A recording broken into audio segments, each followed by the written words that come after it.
Olá, olá! Espero encontrar todos bem. Calma aí, já entrou aqui? Dá uma olhadinha.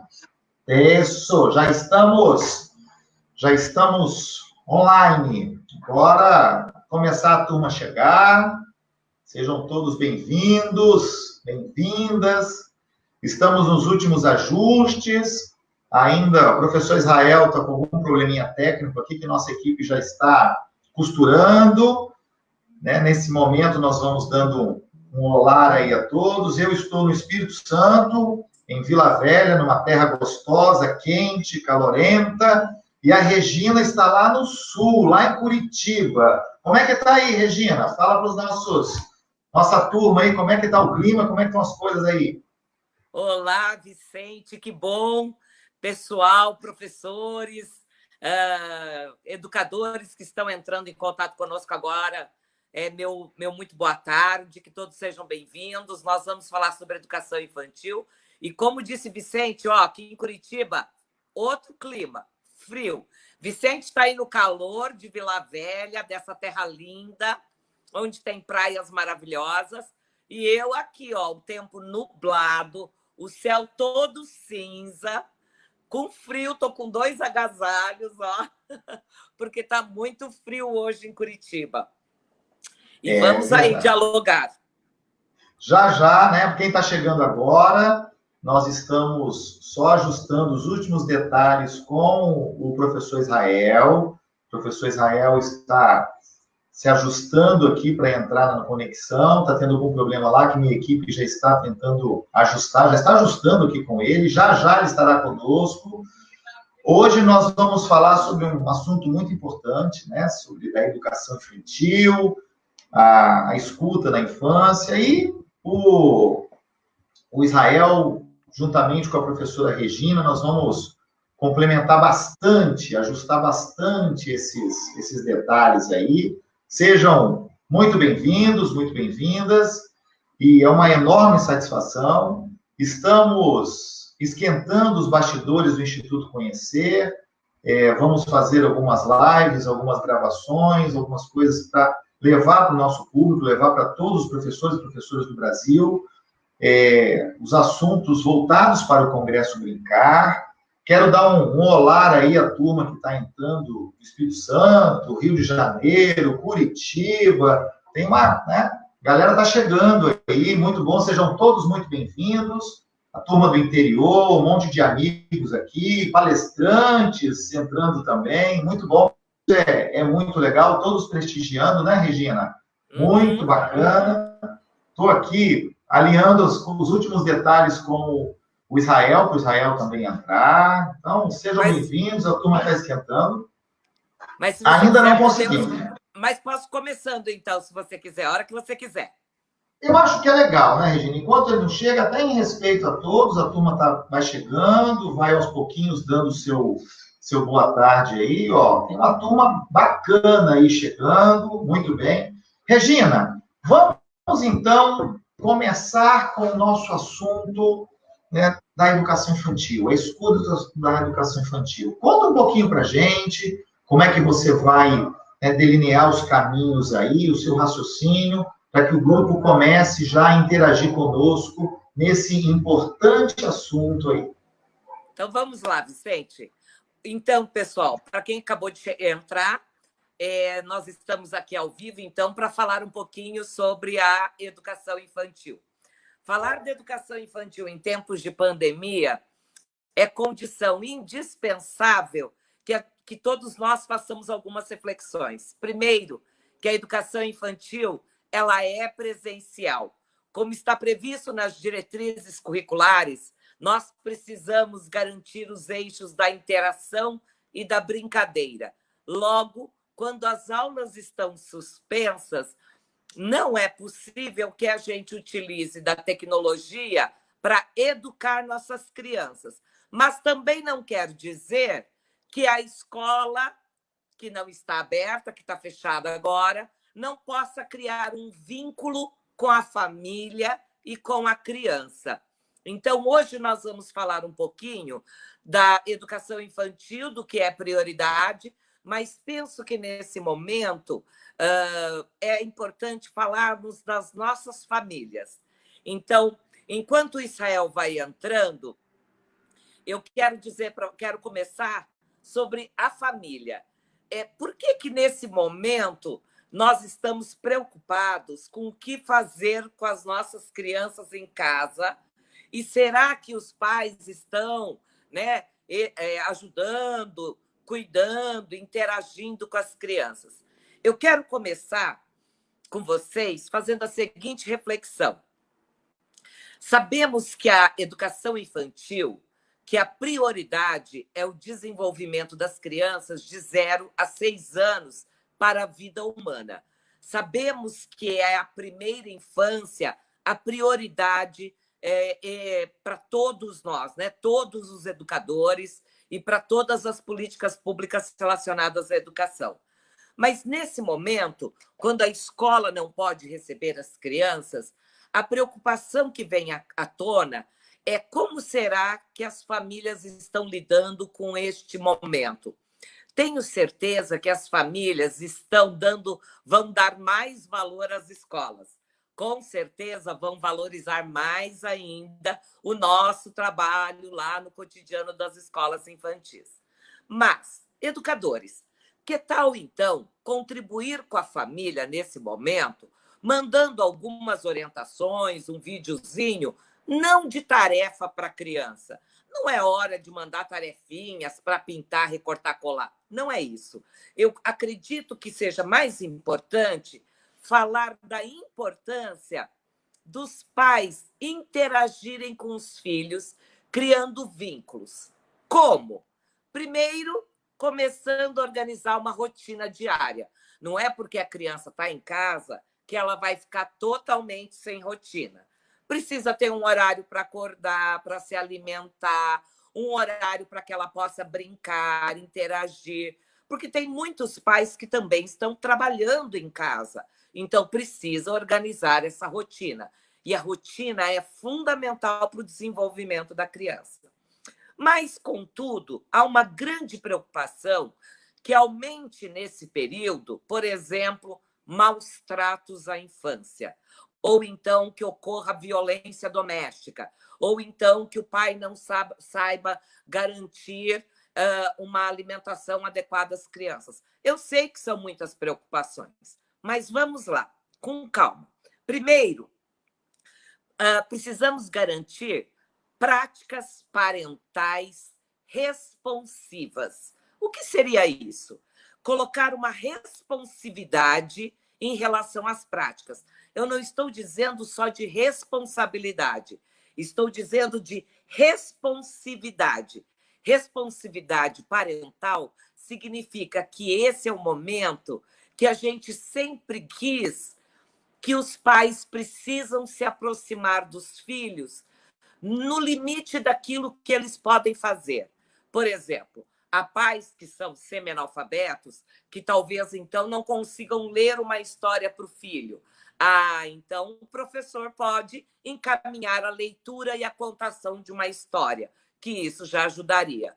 Mas, mais do que isso, é dizer para o pai que, sem sombra de dúvida, passar um tempo brincando com seu filho, amando, cuidando, zelando pelo filho, já é uma prática responsiva. O que nós não podemos fazer é abandonar a criança dentro do universo familiar, que a gente chama isso de abandono parental. O que significa o abandono parental? É quando estamos todos dentro de casa, mas ninguém olha para a criança e as larga o dia inteiro em frente à televisão. Por isso, uma prática responsiva seria até que nós, educadores, pudéssemos sugerir momentos de interação por meio da brincadeira, da contação de história, ajudando a arrumar o quarto, o guarda-roupa, colocando a mesa, envolvendo a criança em toda a rotina doméstica, para que ela se sinta parte integrante da família. Então, nesse momento, quando me perguntam, eu tenho feito muitas lives para falar sobre isso, Educação infantil deve ou não fazer aulas online, ou teleaula, ou aulas à distância, né, como queiram denominar. Acredito que não, prezados educadores, porque senão nós estamos indo na contramão do que propõe a própria Constituição Federal, que diz que é responsabilidade do Estado e da família garantir a educação. Nós voltaremos, sim. Não sabemos ainda quando. Talvez demore um pouquinho para a escola voltar a funcionar. Mas, nesse momento, precisamos apoiar o pai em casa nessas práticas parentais. Essas práticas parentais vão trazer um efeito extremamente benéfico para o cérebro da criança. Seja o pai apenas dando banho nos filhos, ajudando na alimentação, tendo um momento com os filhos.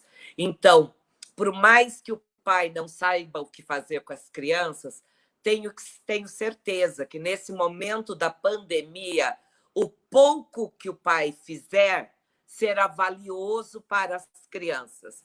O que nós desejamos imensamente é que as nossas crianças sejam protegidas nesse momento. Eu vou lhes contar um caso que ocorreu na década de 60 na Romênia. Talvez muitos estudiosos tenham estudado sobre isso. Em 1965, na Romênia, até então ditador chamado Nicolau, ele estabeleceu para o desenvolvimento da sociedade, né, comunista, naquele período na Romênia, que as mulheres não pudessem usar nenhum método contraceptivo e que todas as mulheres não poderiam ter menos que 5 filhos. Olha que absurdo. E naquela época, as famílias, então, em questão de 4 anos, as famílias já tinham 2, 3 filhos e isso foi se avolumando. Obviamente que houve um grande índice de mortalidade naquele período. O caso dos órfãos da Romênia viraram alvo de estudo da Universidade de Harvard na década de 90. Passados-se alguns anos na Romênia, aumentaram o número de famílias que abandonaram as crianças por conta da fome e da miséria. Na época, então, o ditador Nicolau fez isso para que melhorasse a economia, tivesse mais gente trabalhando, mas foi um desastre total. O que aconteceu, senhores educadores? Em 1970, muitas famílias começaram já a abandonar as crianças porque não tinham condições de cuidar de todas elas. Quero dizer que, ao final dos anos 80, haviam 170 mil órfãos institucionalizados, colocados em grandes orfanatos, berços lado a lado, tratando todos os órfãos da Romênia, usando todas as roupas iguais, todos com o mesmo corte de cabelo, e a essas crianças foi dito que não se podia dar nenhum tipo de carinho, que até me dói falar isso. O que aconteceu com esses órfãos, gente? A Universidade de Harvard, então, foi convidada a fazer um estudo quando o Nicolau caiu, quando a ditadura do Nicolau tinha caído, o que fariam com aqueles órfãos. Os efeitos foram dos mais perversos. O cérebro, neuronalmente, por falta de afeto, de carinho, de proximidade com outro ser humano, aquelas crianças estavam fadadas ao fracasso emocional e estavam com comprometimento cognitivo. Vocês podem pesquisar sobre os órfãos da Romênia, inclusive no documentário Começo da Vida, há um episódio que está disponível no Netflix, que não está no YouTube todos os episódios, falando sobre o caso dos órfãos da Romênia. Mas há estudo dentro do site da Universidade de Harvard, dizendo que esses órfãos foram constatados que a maioria deles já tinha uma limitação neuronal em termos cognitivos. Na década de 90, muitas crianças foram, então, adotadas, que esse foi o movimento pós-ditadura. E mesmo as crianças que foram adotadas já com 4, 5, 12 anos de idade, já estavam com comprometimento. Por que eu trago, nesse momento, o caso dos órfãos da Romênia? Porque todos nós teremos que pensar pós-pandemia. Pós-pandemia, tanto podemos receber as nossas crianças como desejamos, que elas tenham recebido amor, afeto e criado vínculos com a sua família, ou podemos receber crianças que tenham sofrido de maus tratos ou de abandono parental. Então, esse caso dos órfãos da Romênia me vem à tona o que nós estamos vivendo agora nesses tempos de pandemia. Há um educador também, um filósofo, desculpa, o Theodor Adorno, que escreveu no início do século passado a educação após o Holocausto, pós-Auschwitz. Vocês até vão encontrar um livro sobre isso. Mas tanto o caso dos órfãos da Romênia como a educação pós-Auschwitz, para dizer que pós-horrores que a humanidade já viveu, seja pós-Segunda Guerra Mundial, ou o caso da Romênia, ou o caso do Holocausto, ou as vítimas da bomba nuclear em Hiroshima e Nagasaki, no Japão, todos nós teremos que pensar numa educação pós-catástrofe. Essa catástrofe que está acontecendo conosco nos vai trazer um grande aprendizado e que nós realmente não seremos mais o mesmo. A educação infantil vai precisar fazer muito mais o trabalho de acolhimento e o trabalho com as crianças em termos de afetividade que jamais tenhamos visto. Eu estou vendo ali que veio uma pergunta, né? E o que fazemos quando essas crianças sofrem de abandono parental? Eu quero dizer assim, o marco legal da primeira infância, que é a Lei 13.257, de 8 de março de 2016, diz que, mais do que nunca, precisamos da intersetorialidade, que os municípios, né, que têm essa intersetorialidade na proteção da criança, como eu sei que tem municípios como Fortaleza, que eu estive lá em Fortaleza, e a Secretaria de Educação tem um trabalho belíssimo na rede de proteção à infância, organizado com a primeira-dama, inclusive, da cidade, é dizer que todos os municípios vão precisar ativar agora essa política da primeira infância de proteção à criança e garantir que a assistência social, a educação, a saúde, o conselho tutelar acompanhem e monitorem já as crianças que sofrem de maus tratos ou que estão dentro do aspecto da vulnerabilidade social, que são as famílias de baixa renda, né? As famílias que estão passando por situações econômicas difíceis. Para todas essas famílias, nós teremos que ter um olhar. Então, eu vou dizer, pós-pandemia, nós teremos que olhar também para essas crianças que sofrem disso. E, no período da pandemia, uma orientação para a família, para que a gente possa garantir os vínculos afetivos. Gente, eu vou parar aqui um pouco para dar boa tarde para o meu amigo Israel. Oi, Israel, estou com saudade de você. Olá, Regina. Olá a todos que estão nos assistindo. Um prazer falar com você, um prazer estar aqui com o Vicente, com todos os nossos amigos. Que bom revê-la. Ah, bom também. Desculpa, eu fui começando e já estava dialogando sobre as questões familiares com as crianças agora nesse tempo de pandemia. Israel, seja muito bem-vindo. Bom, estávamos aflitos aqui que você não conseguia chegar, bom? Mas colocamos, né, a professora para já começar a sua fala, a sua explanação. Na sequência, nós voltamos aí. Não é isso, Regina? Daqui a pouco a gente coloca ele de novo no ar aí. O importante é que você chegou. Seja muito bem-vinda. Podemos deixar os dois, e Israel pode começar a falar, né? Né, Israel? Ótimo. Então, eu vou deixar vocês aí para esse começo importante, tá? Então, tá bom. Obrigada, Vicente. Israel, eu comentava com as pessoas aqui que nós fizemos uma pauta para falar da importância da educação infantil, da nossa concepção de infância no século XXI, e também a relação entre a família e a escola, e o que será que as famílias estão dizendo.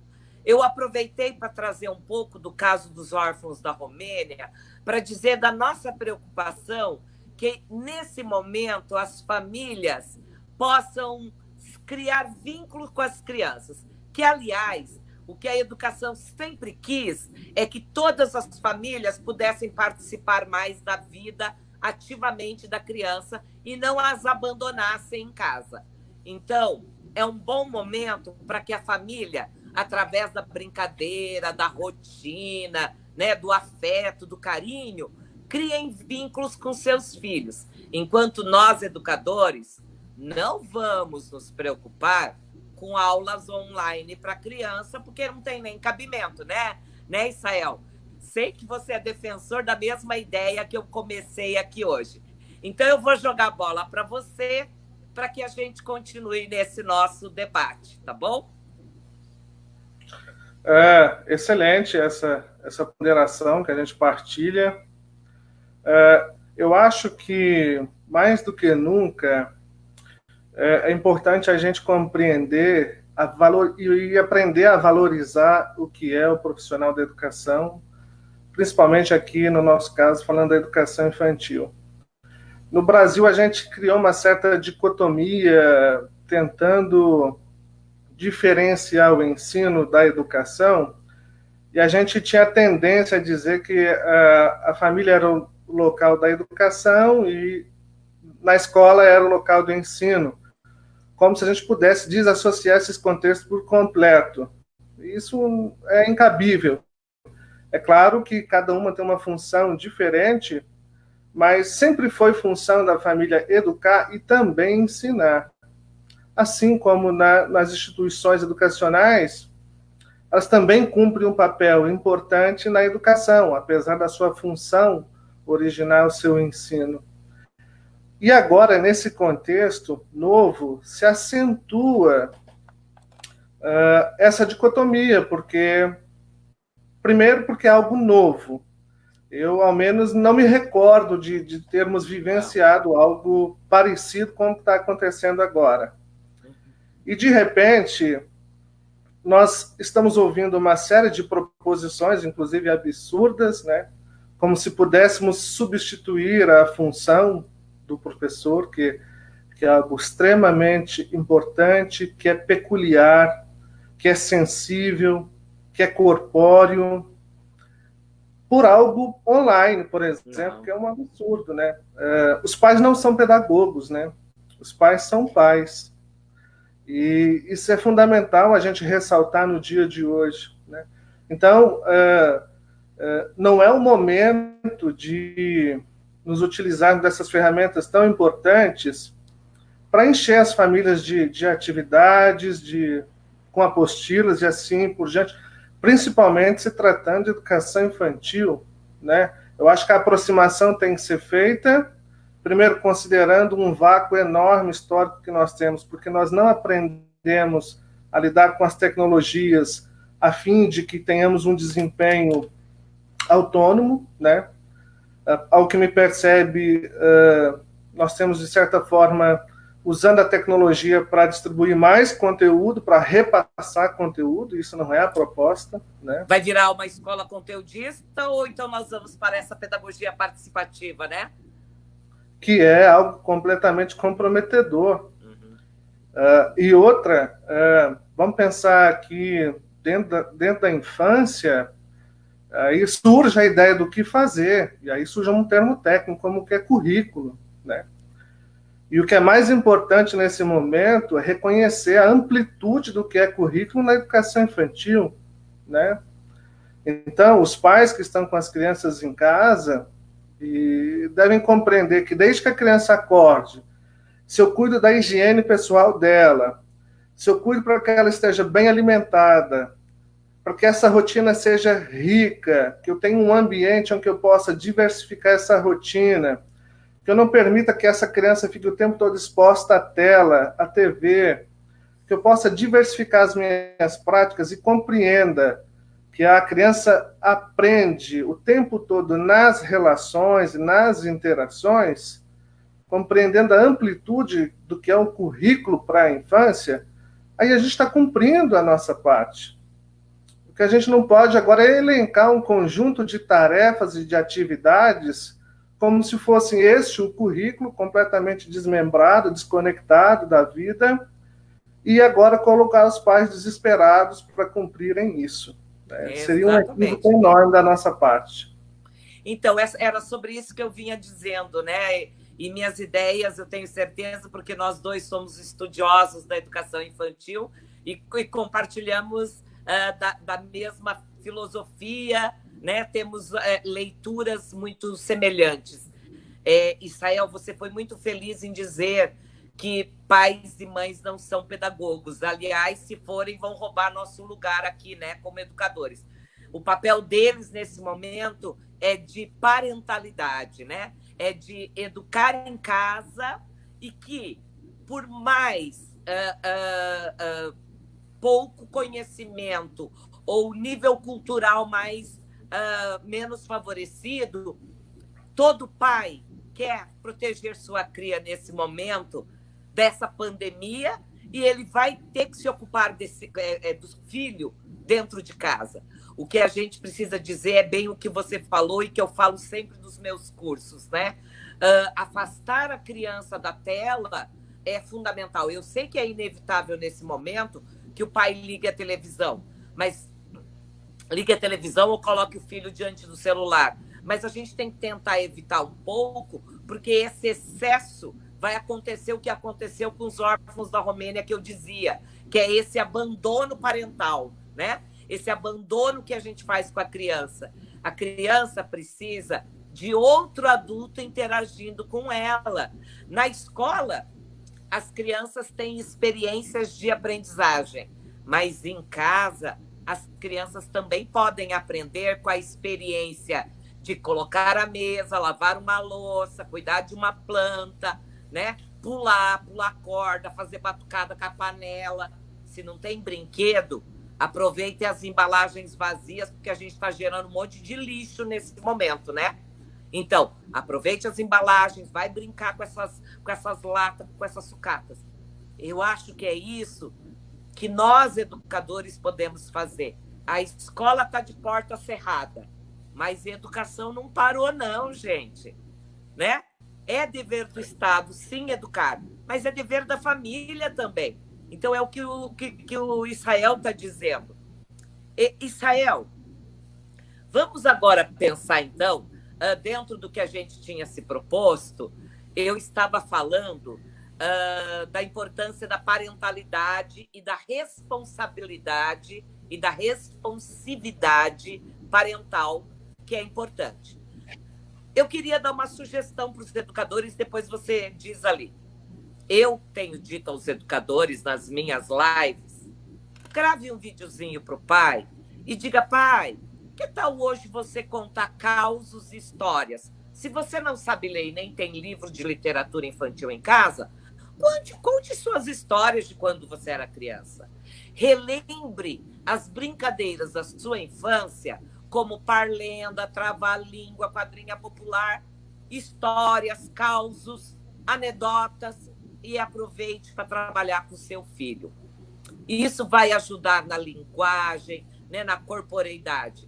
Mas não esqueçam que também é importante trabalhar as questões socioemocionais que estão previstas na Base Nacional Comum Curricular e que os pais precisam abrir um momento em casa para falar sobre os sentimentos com a criança.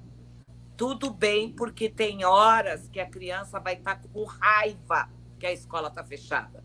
Outro dia, o presidente da Undime Tocantins, o professor Bartolomeu, ele tem um filho pequeno, de 2 anos, e o filho dele diz que chora porque está com saudade da escola. Vamos ter que dialogar com a criança em casa, né? Esse momento de raiva, de ócio, de tédio, de tristeza, como também momentos de alegria. E que a família talvez nunca deu bola. Porque quando a criança fala para o pai, tô triste, o pai fala, deixa para lá. Não, filho, eu também tô triste com essa situação. O que você acha sobre isso, Israel? Tu sabe que eu vejo um grande desafio, que nós vamos ter que nos encontrar com a nossa infância. Nós vamos ter que fazer um resgate sensível, porque a gente tem a impressão, talvez pelo pensamento moderno, de que a infância é algo produzido como um conceito, né? E, na verdade, a infância ela se espalha pela vida toda, por aquilo que nós somos. E fazer o resgate da nossa infância é, de certa forma, abrir os olhos sensíveis para uma escuta da infância, uma escuta sensível, porque hoje nós conversamos muito pouco com as crianças. As crianças têm uma rotina muito intensa e a gente costuma conversar com os adultos. É comum que até nas unidades escolares as professoras conversem entre si, mas conversem pouco com as crianças, e elas têm apontamentos a nos dar. Elas têm direcionamentos importantes para isso. Então, eu acho que resgatar a nossa própria infância é resgatar um sentimento audível, mas, ao mesmo tempo, importantíssimo de perceber quais sinais essas crianças estão nos dando nesse contexto. Porque há uma denúncia gravíssima no comportamento delas.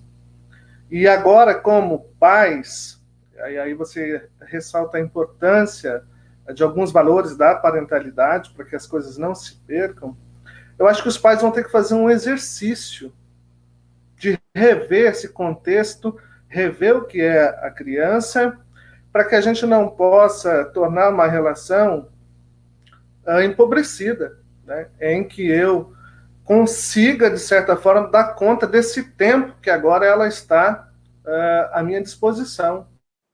E não é bem isso. A criança aprende o tempo todo. Ela não escolhe contexto de aprendizagem. Então, ela aprende coisas ruins, coisas boas. Se eu tenho uma relação fragilizada, porque eu me perdi nesse mundo adulto, e agora não consigo mais adentrar a infância, eu tenho que buscar alguns refúgios, sabe? Eu tenho que voltar a pintar, eu tenho que voltar a desenhar, quem sabe pular corda com ela, eu tenho que entender o quanto o valor estético nesse momento pode me socorrer, né? E agora, através de uma brincadeira simples, a literatura como um suporte, como um recurso fundamental, né? Contar as suas próprias histórias, como a Regina havia colocado, mas nós temos tanta literatura, hoje é Dia Nacional do Livro Infantil, né? Quanto isso pode, nesses momentos, nos socorrer. Então, é momento, é claro, de se aproximar, mas também de fazer um resgate sensível do que é ser criança, porque nós temos um modelo hoje, infelizmente, construído a partir de uma lógica adulta. Muitos lugares onde as nossas crianças estão se tornaram ambientes onde o adulto trabalha, onde toda a rotina, todo o tempo, todo o espaço é pensado para facilitar a vida do adulto. E aí nós temos um problema. Por isso até eu fui questionado esses dias daqui quanto tempo é que as coisas vão voltar ao normal. Eu questiono até esse normal, porque eu quero que as coisas boas voltem, que tenhamos liberdade e assim por diante. Mas tem muita coisa que eu não quero que volte ao normal. Eu quero que tenhamos lições importantes desse momento a partir desse pressuposto básico que nós não escolhemos, mas que pode nos trazer informações importantes acerca de qual o estado dessa nossa parentalidade, qual a qualidade das nossas relações. Exatamente, Sael. Você disse uma coisa que é fundamental. As crianças aprendem o tempo todo. Eu vou dizer que elas são como esponjas. Elas absorvem tudo. Elas absorvem a raiva, o nervosismo do adulto, ela absorve a alegria, ela absorve aprendizados quando o adulto menos espera. Então, como diz Loris Malaguzzi, a escuta, exercer a escuta atenta do que as crianças falam, nessa pedagogia da escuta é fundamental, né? Vamos aproveitar e ouvir. Enquanto você falava, me veio à tona o seguinte, eu peguei esse livro aqui, ó. Não sei se você conhece, A Casa das Estrelas. A Casa das Estrelas é um livro de Javier Naranjo, que ele fala do universo das crianças, ó, o universo pelo olhar das crianças. É um livro de escuta do que as crianças falam. Inclusive, vocês, educadores, podem sugerir que os pais façam exatamente o mesmo que Naranjo fez. O que é família? Olha o que uma criança escreveu que é família. Lugar onde há muita discussão. Família é feia. É ter irmãos, pai, um animal, uma vaca e um cavalo. É dormir e se encontrar. É todo mundo junto. É quando dão comida pra gente. É todo pai e filho. Família é chata. Então, eu quero dizer que nesse momento a gente vai ter que ouvir as nossas crianças para falar das mais diversas coisas, até falar da própria tristeza. E agora eu trago então para vocês esse livro aqui, ó, Vazio. Pensei até de gravar uma live lendo esse livro, que ele é tão lindo. Ele é um livro de criança. Seria interessante. Esse livro conta a história de uma menininha que tem um vazio, ó. É um buraco. O livro, inclusive, meu Deus, é uma preciosidade. Tem um buraco dentro dela. Acho que dentro de nós, como disse Israel, nesse momento a gente tem um buraquinho aqui dentro. Mas a gente, pós-pandemia, será um ser humano melhor e eu creio nisso. Ser esse ser humano melhor é encontrar nesse momento o nosso vazio existencial. Então, eu trouxe esse livro Vazio porque a criança preenche esse vazio com afeto, com a parentalidade, com carinho, com as brincadeiras. Nós, adultos, vamos ter que rever nosso vazio existencial. Aliás, que seres humanos nós desejamos ser?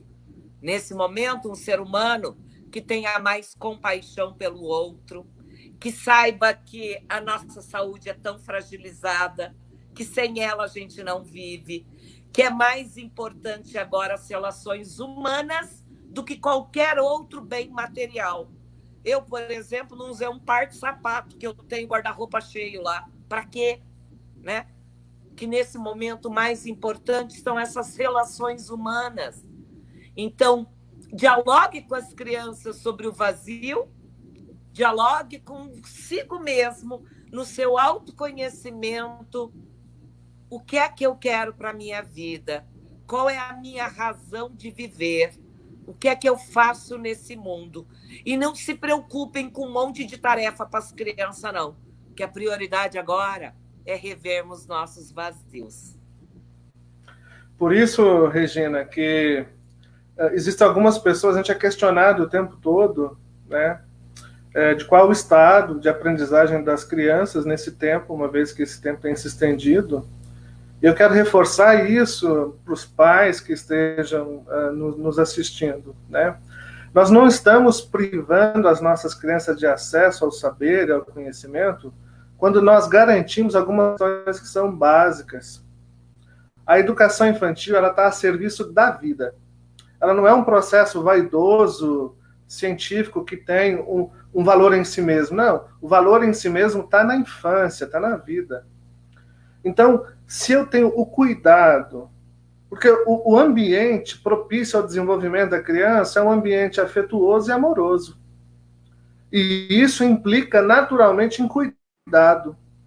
Então, como é que eu não privo a minha criança de acesso ao conhecimento? Gente, a criança, ela é, por natureza, investigativa. Eu só preciso proporcionar a ela um ambiente um pouco mais rico para que ela possa explorar. Então, desde que ela acorda até a hora de dormir, se eu consigo garantir qualidade nessas relações, eu estou cumprindo de forma, com excelência, tudo aquilo que seria um currículo da educação infantil. Porque faz parte do currículo da educação infantil se relacionar, comer, brincar, fazer higiene, explorar os atributos estéticos, descobrir, brincar, sabe? Brincar com material não estruturado, né? Para despertar a imaginação, para não ficar pobre, para não empobrecer a linguagem diante da televisão o tempo todo, que isso é algo que tem causado espanto para a gente. E, ao mesmo tempo, entender que, para não ficar preocupado, exigindo atividades, que alguém envie isso, aprender na infância não é botar uma criança sentada ali na cadeira, com uma mesinha, com atividades dirigidas, não é isso.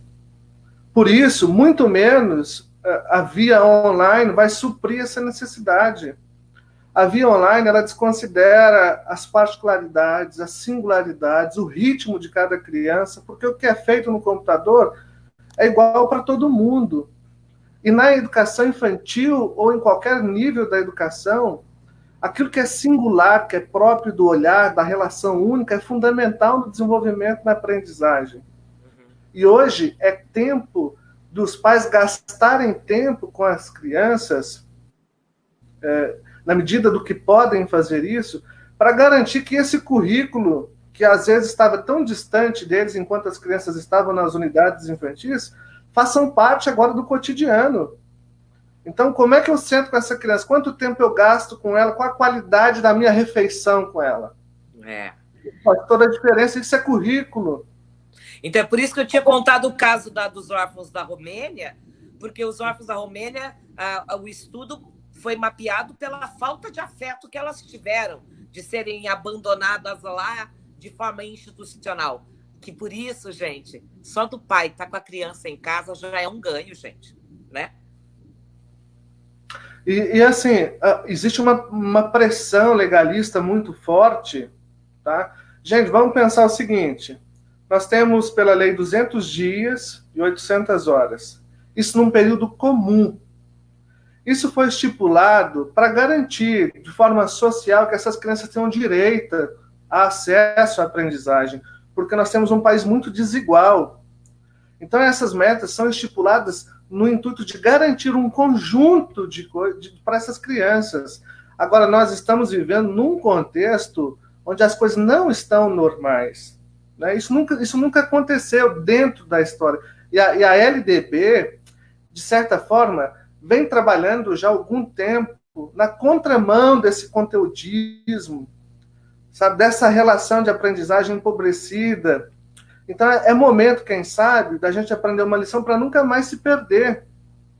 Eu falo isso do ponto de vista pedagógico. Eu não vejo nada de pedagógico tentar, nesse momento, passar os pais na frente da atividade pedagógica e agora direcionar um conjunto de atividades, por exemplo, que, de certa forma, só vão estressar os pais. Hoje eu vi um áudio de uma criança que enviou de uma forma muito, mas muito respeitosa para a prof dela, dizendo que, olha, prof, eu queria te dizer com todo cuidado que a minha mãe é cozinheira no restaurante e a gente não está conseguindo fazer as atividades porque a minha mãe não consegue me explicar como você me explica. E ela tem todo um cuidado para não ferir a mãe, ao mesmo tempo de não responsabilizar a professora, mas ela está denunciando que, de certa forma, tem algo errado, tem alguma atitude sendo tomada na contramão do que nós estamos vivendo nesse contexto. Né? Então, em vez de resgatarmos esses valores, Regina, nós vamos acabar nos perdendo ainda mais. Olha, Israel, eu queria até deixar já feito um convite. Segunda-feira eu vou fazer uma live com um conselheiro do Conselho Nacional de Educação, Alessio Costa, que é ex-presidente da Undime Nacional também, e é atual presidente da região Nordeste. Alessio Costa Lima também é como você foi secretário de Educação, ele é secretário, mas ele tem todo o olhar voltado para a educação infantil, como nós dois temos. Segunda-feira, às 16 horas, nessa live, porque o Conselho Nacional, nesse momento, está para deliberar as normatizações. E tenho certeza que, para a educação infantil, o próprio Conselho Nacional vem dialogando, né, com os outros conselhos e com secretários de que a educação infantil, nesse momento, em hipótese alguma, primeiro que a educação infantil ela não pode ser conteudista, que a gente já tem isso na BNCC, mas que seja garantido, nesse momento, o direito da criança ficar com a família. Ponto. E que, quando ela retornar, nossas escolas estarão de portas abertas com um novo posicionamento, inclusive, também, pós-pandemia, como o Teodoro fala, né? Uma escola da infância mais acolhedora, que trabalhe integralmente com a criança. Agora, em casa, como você disse, essa criança é o manifesto dela dizendo: ei, a minha casa não é a escola. Eu não tenho que fazer o papel de aprender algo novo. Até porque, senhores educadores, quando eu, Paulo e Jane convidamos o Alessio até para fazer uma live conosco, o Alessio fez uma live esses dias com a Undime do Rio Grande do Sul, para dizer assim, é importante, sim, pensarmos nas 800, mas talvez nem sejam mais 800, né? Que a gente vai rever essa parte burocrática. Mais importante é falar agora de práticas humanizadoras, humanizantes, humanizadas em casa e na sociedade. Então, é momento da gente solidificar valores, né? De cuidar das pessoas. Esse é o momento que hoje, Israel, no Jornal do Meio-Dia, eu procuro não ficar assistindo muito noticiário, não, porque senão eu fico desesperada. Mas eu, todo dia, em algum momento, ou eu leio na internet ou eu vejo na televisão. E hoje, no Jornal do Meio-Dia, mostrava em São Paulo, e até vai me emocionar, abrindo dezenas, centenas de valas para corpos que não terão direito sequer ao cuidado, né, dessa pessoa que viveu até então. Então, esse é o momento de eu falar, tudo bem, a gente até pode falar da morte lembra da vida, porque eu estou viva, mas, assim, cuidar dessas relações humanas, que elas são muito mais essenciais do que qualquer burocracia que a gente tenha legalmente estabelecida, né? Por isso, Israel falou brilhantemente, quando a gente voltar disso, não vai voltar nada ao normal, não, porque nós teremos melhorado, essas práticas mais humanizadas nos tornarão seres humanos melhores, que é o que eu aprendi isso lendo os livros do Lucchesi, da Terezinha Azeredo Rios e de todos os teóricos. É hora de eu aprender a colocar isso em ação, né? Bom, já temos 48 minutos de live, eu vou deixar mais o Israel falar, porque eu já falei no início muito. Vai lá, Israel. Assim, partindo, então, para uma parte final dessa live, eu queria colocar, é claro, que a escola, ela, nesse momento, ela não tem que ficar em silêncio, né? Pelo contrário, ela deve se posicionar, mas de uma forma sensível à causa.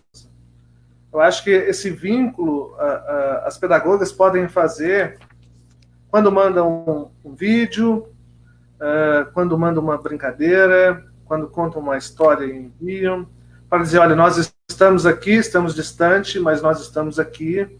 Então, eu acho que não é momento da escola ficar em silêncio. Eu acho que a instituição deve, sim, marcar presença, mas, ao mesmo tempo, reconhecendo que essa prática, nesse momento, envolve outros fatores, né?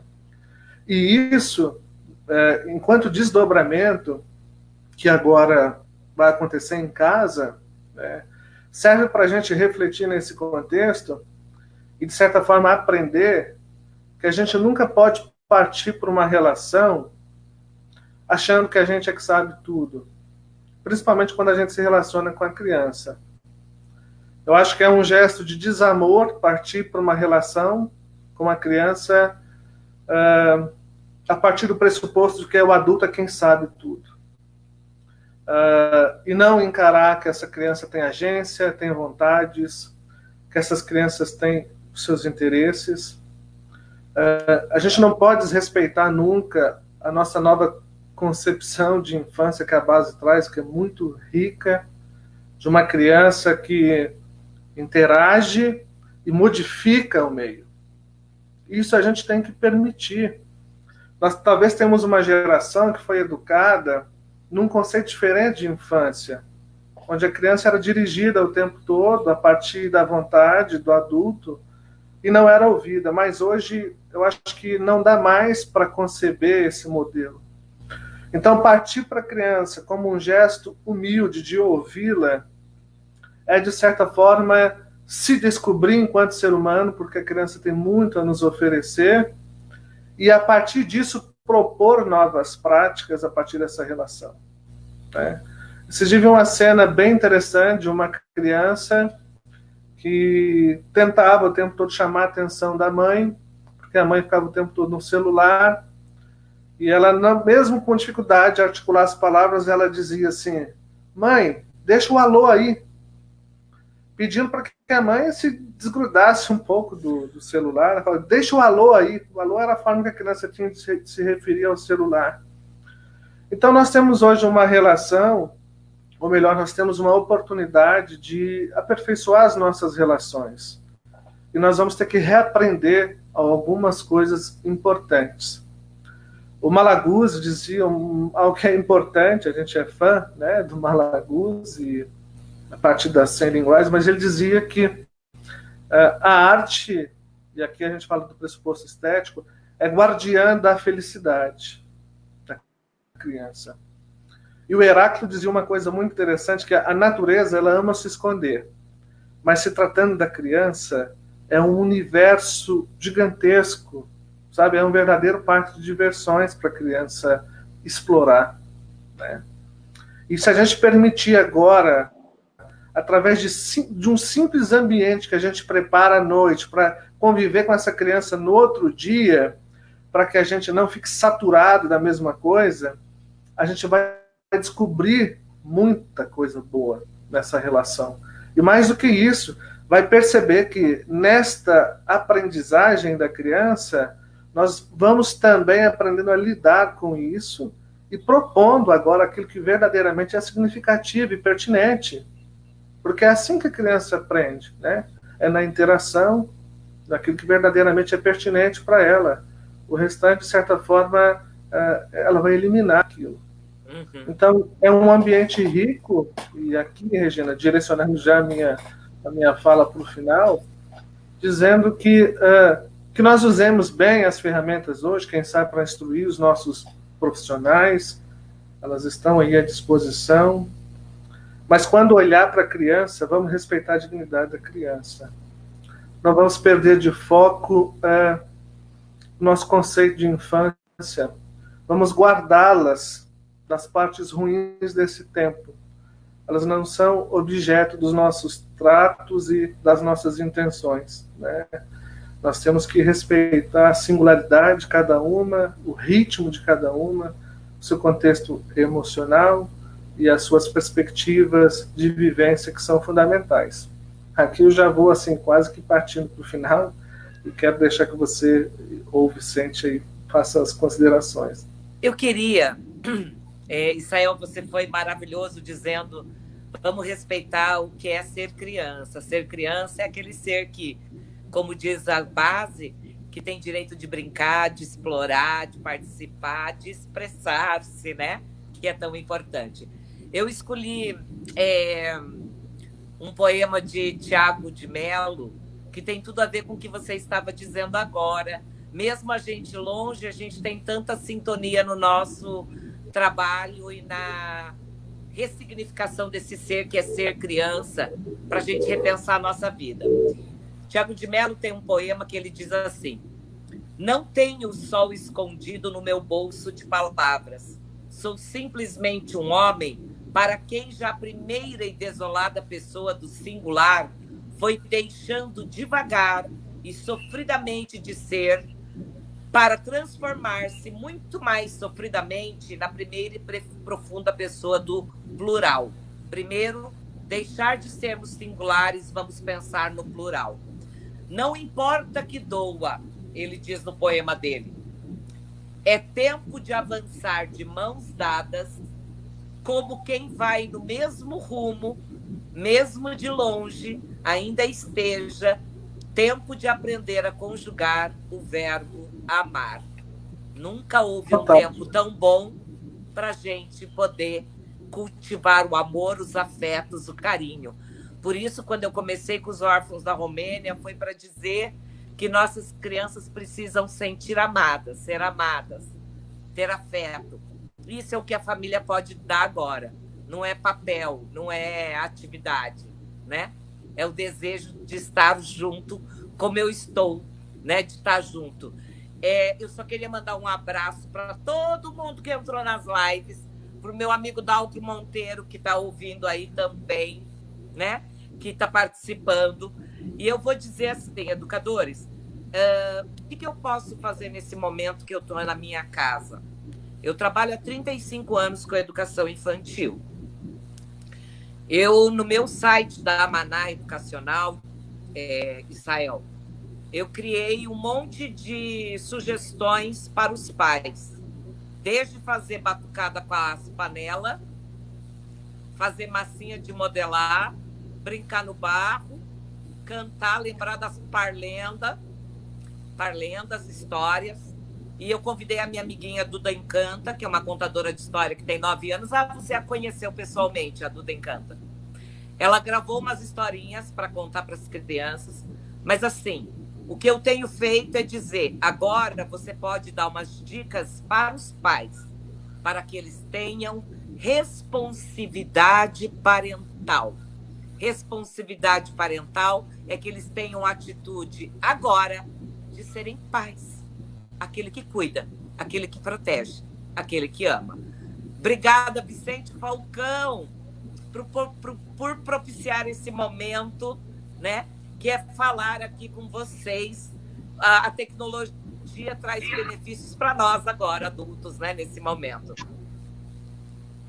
Muito bem, nós é que agradecemos. Eu quero deixar registrado que nós temos participantes aí de praticamente todos os estados do Brasil. Fui relacionando aqui, poxa, deu quase todos, né? É muito bacana. Quero agradecer a cada um de vocês. Tem algumas perguntas, né? Chegaram algumas perguntas, e para você que, né, está aí ansioso, eu fui passando essas perguntas aqui no privado para o Israel e para a Regina. Então, em suas falas, eles foram exatamente, né, passando algumas coisas importantes para vocês. Eu gostaria, Regina e Israel, nesse momento, assim, só de pedir para vocês uma contribuição, porque esse momento existe uma ansiedade muito grande. Os professores querem voltar, as escolas querem voltar, os pais, né, de uma certa forma, querem mais rapidamente possível que seus filhos voltem, né? Nunca, na verdade, há muito tempo eu não vejo tanta valorização do professor, né? Como que o professor ficou importante nesse momento de pandemia, né? Foi um negócio danado. Eu, né, conversando com muita gente, caramba, eu não sabia que o professor era uma figura tão, né, como é que eles conseguem? Eu não consigo aguentar dar aula para o meu filho, para meu filho, que é meu. Imagina um professor que tem 20, 30, 40 na sala de aula. Então, isso é um momento importante aí, essa valorização, que bom. Eu queria fazer um pedido para vocês. Existem muitos pais, muitos professores, na verdade, que podem deixar contribuições para esses pais, os pais dos seus filhos aí, seja no interior, seja na cidade, enfim. O que pedir para os pais nesse momento? qual a dica que vocês deixariam para os professores? Professor, se você tiver que pedir alguma coisa ao pai agora, para poder trabalhar com seu filho, para ensinar, enfim, vocês relataram aí a importância de ser pai nesse momento, a importância de resgatar valores, resgatar história, resgatar brincadeiras, mas o que vocês deixam também para esses professores? Quais as dicas para que os nossos professores deixem para os pais neste momento de reclusão, nesse momento que está todo mundo dentro de casa? Fica aí a fala do Israel e depois as considerações finais da Regina. Primeiramente, eu acho que de tudo que nós falamos aqui, tem um pouco desse contexto. Eu quero dizer que eu quero me distanciar muito de qualquer receita que esteja pronta, até porque serão todas muito simplistas diante do contexto. Quero dizer para os professores que tomem muito cuidado com as certezas. Tem gente aí falando cada coisa, que tem certeza de tudo, sendo que nós estamos vivendo um momento único na história. Sim, certeza. Isso, né? E que a gente vai ter que reaprender. Mas que o fundamental nesse contexto é o olhar humanizado da questão. Pensar cada prática de forma humanizada. Pensar o contexto em que ela vai acontecer e a forma com que vai acontecer. Então, o que a gente pode quem sabe, se comprometer aqui, pensar com a Regina, a gente está produzindo, quem sabe, como fruto dessa live, né, alguns direcionamentos, alguns apontamentos, e a gente pode, quem sabe, depois estar disponibilizando isso. Primeiro, ressaltando que o nosso olhar aqui é pedagógico, né? Mas, assim, o que eu quero dizer para os professores é que tenham muito cuidado com a pressão que existe hoje. Existe uma falta exigência, ou melhor, uma falsa exigência por parte de alguns pais, inclusive por parte de alguns dirigentes, gestores, que, de certa forma, estão preocupados em dar uma resposta, e, é claro, isso é coerente, dar uma resposta à sociedade, mas essa resposta não pode ser um problema. Essa resposta não pode comprometer o processo, não pode comprometer o desenvolvimento dessas crianças de forma integral.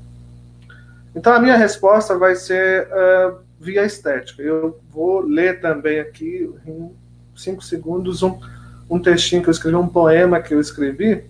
Espero que ele sirva de resposta de alento estético. E, a partir disso, os desdobramentos, nossos profissionais com certeza saberão como fazê-lo. E diz assim: para educar, olhe para a criança. Acolha seus interesses. Descubra suas descobertas. Dê liberdade, dê tempo e espaço. O desejo de aprender vem de dentro e não de fora. Basta despertá-lo. Mesmo em sua imperfeição, todo momento é tempo de aprender. É só virar o nosso ponto de vista de cabeça para baixo, que aí a gente vai se aproximar delas. Eu acho que eu quero encerrar com isso, porque eu acho que é uma forma mais digna de abordar o tema. E vou deixar aí a bomba para a Regina. Capaz. Ai, lindo que você escreveu, Israel. Eu quero dizer, quando Vicente nos faz a proposição, né, que as pessoas perguntam, eu vou na mesma linha que o Israel, nós não temos nenhuma receita, porque estamos vivendo um momento de incerteza. O que eu posso dizer para vocês, e que eu tenho falado nas minhas lives, é que nós estamos vivendo um momento de uma gangorra emocional. O brinquedo gangorra, ele já depende do outro para que eu possa pular de uma fase para outra, para que eu possa subir e descer. A gangorra emocional quer dizer que, nesse momento, mesmo que o pai sem paciência, ou nós educadores, ou mesmo que venham cobranças e exigências, pare e pense. Que ora estaremos alegres, horas estaremos tristes. A criança da mesma forma. Perfeito. Por isso, teremos de lidar com essa gangorra emocional. Por isso eu falei para a gente olhar para o nosso vazio da nossa alma. Esse vazio que a gente vai ter que preencher com essas práticas humanizadas, né, que nós falamos tanto. Então, se eu pudesse hoje fazer uma dica de sugestão, nada a ver com receita, não abandonem afetivamente ninguém. Ninguém. Eu não abandono nenhuma criança com fome, que eu sei que os municípios estão cuidando disso, mas eu não abandono afetivamente, seja a distância ou não, de ninguém agora, porque a gente precisa criar uma proteção para todos nós contra esse vírus do mal, né? Precisamos, então, garantir essa boniteza humana, que é o que Paulo Freire nos falava e Gadotti diz, a boniteza do ser humano. Beijo a todos. Beijo. Israel, que saudade. Que saudade. Obrigada, gente. Olha, a saudade é de todos, né? Tá Nós bom, que... seu microfone. Voltou, Regina? Voltou? Você está ouvindo, Vicente? Eu estou. Estou. Sou eu que não estou. Regina, então tá. Deixa eu ver aqui o que aconteceu com você. Aparentemente, nada.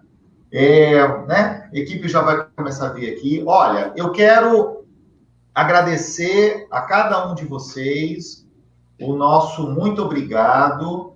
Quero deixar registrado para todos que estão nos ouvindo que essa será a primeira de outras lives que nós vamos fazer. Não está conseguindo, né, Regina? Deixa eu ver aqui, deixa eu fazer uma conexão. Regina, vê se voltou agora. Ainda não, nada. Regina, eu estou ouvindo o seu áudio, Regina. Estou ouvindo. Deixa eu tirar.